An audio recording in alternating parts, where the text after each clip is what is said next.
Hi hello, അപ്പോൾ എല്ലാവർക്കും നമ്മുടെ പുതിയൊരു വീഡിയോയിലേക്ക് സ്വാഗതം. അപ്പോൾ ഇന്ന് നമുക്ക് ശിവുവിന് വേണ്ടിയിട്ടൊരു DIY ആക്ടിവിറ്റി ഉണ്ടാക്കിയാലോ. ഇത് കുറച്ച് മുന്നത്തെ വീഡിയോ ആണ് കേട്ടോ. അപ്പോൾ ഇവൻ വന്നിട്ട് വർക്ക് ചെയ്യുന്ന സമയത്തൊക്കെ ഇങ്ങനെ ഡിസ്ട്രാക്ട് ചെയ്തുകൊണ്ടിരിക്കും, ഇങ്ങനെ ഒന്നും ചെയ്യാനില്ലാത്ത കാരണം പിന്നെ ഫോണും ഞാൻ കൊടുക്കാറില്ല.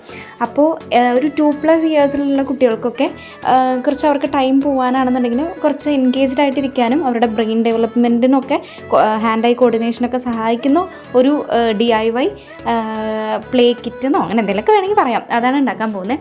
അതിന് വേണ്ടിയിട്ട് ഫസ്റ്റ് ഒരു ബോക്സ്, കാർഡ്ബോർഡ് ബോക്സ് എടുക്കുക. അതിപ്പോൾ എന്ത് ബോക്സ് വേണമെങ്കിലും എടുക്കാം കേട്ടോ. ഇതിൽ ഫുള്ള് ഞാൻ യൂസ് ചെയ്യുന്നത് പഴയ സാധനങ്ങൾ, അതായത് ഇപ്പം വേസ്റ്റ് മെറ്റീരിയൽസ് നിന്ന് നമുക്ക് റിനോവേറ്റ് ചെയ്തെടുത്തിട്ടുള്ള സംഭവങ്ങളാണ്. അപ്പോൾ ഫസ്റ്റ് ഒരു ബോക്സ് എടുത്തു, അതിൻ്റെ മുകളിൽ കുറച്ച് പശ തേച്ചിട്ട് ഞാനൊരു A4 ഷീറ്റ് ഒട്ടിച്ചു കൊടുക്കുന്നുണ്ട്. അതും ഞാൻ യൂസ് ചെയ്തിട്ടുള്ള ഒരു A4 ഷീറ്റാണ് കേട്ടോ. എൻ്റെ ബാക്കിൽ ജസ്റ്റ് പ്ലെയിൻ ആയിട്ടുള്ള പേപ്പർ ആയതുകൊണ്ട് അങ്ങനെ ഒട്ടിച്ചു കൊടുത്തു. പിന്നെ ഞാൻ ഗൂഗിൾ ചെയ്തിട്ട് ഒരു ഷീപ്പിൻ്റെ ഒരു ഫോട്ടോ ഈസി ആയിട്ട് വരയ്ക്കാൻ പറ്റുന്ന ഒരു പിക്ചർ എടുത്തു.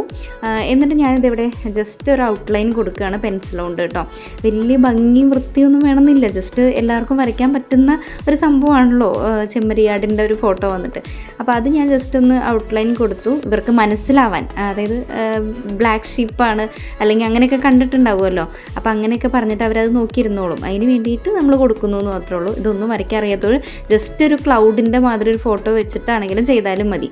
നമ്മുടെ മാർഗ്ഗമല്ല ലക്ഷ്യമാണ് പ്രധാനം എന്ന് പറഞ്ഞ മാതിരി ഇതിവിടെ ഫോട്ടോയ്ക്കല്ല അവിടെ പ്രാധാന്യം. അതുകൊണ്ട് എന്നിട്ട് അതിനുശേഷം ഞാനൊരു പെന്നുകൊണ്ട് ഒന്ന് ഔട്ട്ലൈൻ ചെയ്ത് കൊടുക്കുന്നുണ്ട് കേട്ടോ. പെൻസിലുകൊണ്ടാകുമ്പോൾ അങ്ങനെ പ്രൊജക്റ്റ് ചെയ്ത് കാണുന്നില്ലല്ലോ, അത് കാരണം കൊണ്ട്. അപ്പോൾ എൻ്റെ ഷീപ്പ് ഏകദേശം ഇത് എങ്ങനെയാണ് കേട്ടോ ഇരിക്കുന്നത്. ഇനി അതിനുശേഷം നമ്മൾ ചെയ്യേണ്ടത് പപ്പടക്കമ്പി അല്ലെങ്കിൽ എന്തെങ്കിലും ഇങ്ങനെ കമ്പി രൂപത്തിലുള്ള എന്തെങ്കിലും ഐറ്റംസ് ഉണ്ടെങ്കിൽ ഇതിൽ ഓട്ടയിടണം, ഇങ്ങനെ ഫുള്ള് ഹോൾസ് ഇടണം ഈ ഷീപ്പിൻ്റെ മേൽഭാഗത്ത് വന്നിട്ട്. അപ്പോൾ ഞാനിവിടെ എൻ്റെ ഈ ഒരു കാർഡ്ബോർഡ് ബോക്സ് വന്നിട്ട് നല്ലോണം കട്ടിയുണ്ട്. അപ്പോൾ ഈ ഒരു പപ്പടക്കമ്പി അല്ല ഇത്, ആക്ച്വലി ഇത് എന്തോ ഒരു കമ്പിയാണ്. അതിൻ്റെ ഇത് നിപ്പ് വന്നിട്ട് മൂർച്ചയില്ല, ഇങ്ങനെ പ്ലെയിൻ ആയിട്ടുള്ള ഭാഗമാണ്. അതുകൊണ്ടത് ഓട്ടയിടുമ്പോൾ കുഴിയണില്ല. അപ്പം ഞാൻ പെന്നുകൊണ്ട് ജസ്റ്റ് ഒന്ന് ഇങ്ങനെ ഒന്ന് കുത്തി അമർത്തി കൊടുത്തിട്ട് പിന്നെ ആ ഒരു കമ്പി കൊണ്ട് ഒന്നുകൂടെ അമർത്തി കൊടുക്കുകയാണ് കേട്ടോ. അപ്പോൾ നിങ്ങൾക്ക് ഇതിന് എന്ത് ടൂൾ വേണമെങ്കിലും യൂസ് ചെയ്യാം. ഞാനിവിടെ പപ്പട കമ്പിയാണ് എടുത്തിരിക്കുന്നതെന്ന് മാത്രമേ ഉള്ളൂ. അത് നമ്മുടെ ഇഷ്ടം, നമുക്ക് എന്ത് വേണമെങ്കിലും ചെയ്യാം. നമുക്ക് ഫുള്ള് ഇതൊന്ന് ഹോളിട്ടാൽ മാത്രം മതി, വേറെ ഒന്നും വേണ്ട. അപ്പോൾ ഇത് ഞാൻ ഫുള്ള് ഇങ്ങനെ ഹോളിട്ടു. ശിവും സഹായിച്ചിട്ടുണ്ടായിരുന്നു കേട്ടോ അവസാനം. അങ്ങനെ നമ്മുടെ ആ ഒരു പരിപാടി തീർന്നു.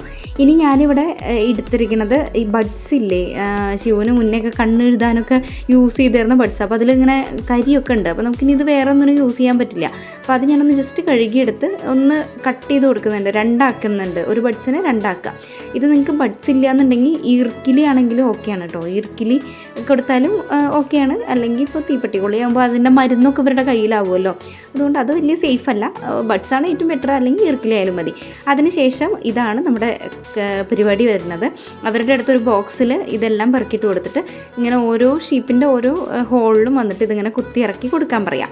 അതവർ ചെയ്തോളും. നമ്മൾ ജസ്റ്റ് കാണിച്ചു കൊടുത്ത് കഴിഞ്ഞാൽ തന്നെ അവർക്കത് ഇഷ്ടപ്പെടും, അവർ ചെയ്യും. അതിനുശേഷം ഇതെല്ലാം ഫില്ല് ചെയ്തതിന് ശേഷം ഇത് എടുത്തിട്ട് വീണ്ടും ആ ബോക്സിലോട്ട് തന്നെ ഇടാൻ പറയും. അപ്പം തന്നെ ഒരുപാട് ടൈം അവിടെ പൊയ്ക്കോളും. അതായത് അവർ എൻഗേജ്ഡ് ആയിട്ടിരുന്നുള്ളൂ. അപ്പോൾ നമ്മുടെ പണിയും ചെയ്യാം, അവർക്കും ഒരു എൻജോയ്മെൻ്റ് ആവും. പിന്നെ ഇത് കുറച്ച് റിസർച്ചുകൾ പ്രകാരമൊക്കെ പറയുന്നത് ഇത് നമ്മുടെ ഹാൻഡ് ഐ കോർഡിനേഷൻ ആണെങ്കിലും ബ്രെയിൻ ഡെവലപ്മെൻറ്റിനൊക്കെ ഹെൽപ്പ് ചെയ്യുന്നതാണ്. ഇപ്പോൾ ഒരു 2+ ഇയേഴ്സുള്ള കുട്ടികൾക്കൊക്കെ നല്ലതായിരിക്കും കേട്ടോ. ഇങ്ങനെ പൈസയൊന്നും ചിലവാക്കാതെ സിമ്പിളായിട്ട് നമുക്ക് വീട്ടിൽ തന്നെ ഈസി ആയിട്ട് പെട്ടെന്ന് ഉണ്ടാക്കിയെടുക്കാൻ പറ്റും. ഇത് ആക്ച്വലി ഞാനൊരു ഇൻസ്റ്റാഗ്രാമിൽ ഒരു പ്രൊഡക്റ്റ് ഇങ്ങനെ കണ്ടിട്ടുണ്ടായിരുന്നു.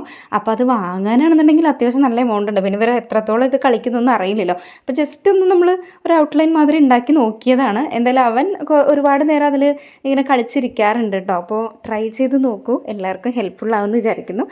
അപ്പോൾ നമുക്ക് അടുത്തൊരു വീഡിയോ ആയിട്ട് കാണുന്നവരെ എല്ലാവർക്കും ടാറ്റാ.